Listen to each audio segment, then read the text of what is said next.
के जितने भी व्यापारी हैं बहुत ही ज्यादा आक्रोशित दिखाई पड़ रहे हैं। हम बात करते हैं यहाँ के व्यापारियों से कि किस प्रकार से इस चोरियों का लगातार ताता 1 साल से बताया जा रहा है, करीब 10 वर्षों से यहाँ पे चोरियां होती चली आ रही हैं। मेरा नाम आनंद कुमार उपाध्याय, मैं समाज सेवी के रूप में भी जाना चाहता हूँ। हम लोग यहाँ पे जैसे ये चोरी का मुद्दा हमारे सामने आया, हमारा एक कुशगढ़ प्राचीन मंदिर है, तो वहाँ पे घंटा काट लिया जाता है। यहाँ का जो मूर्तियाँ हैं शेषनाग वो भी चोरी कर ली जा रही हैं, और ऐसे लोकल चोर यहाँ पे हैं। यहाँ पे जो भी हो रही है वो लोकल चोर हैं।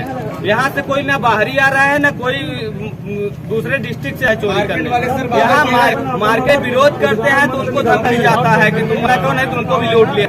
तो मैं बराव का नहीं, यहाँ खंडवा से बगल में है हमारा भी 17 तारीख बीती रात को चोरी हुई है। उसने FIR की अभी तक हमको कॉपी मिली है उसकी। लेकिन सर बराव में जो ये 100 शिकायतें हैं हमारे पास,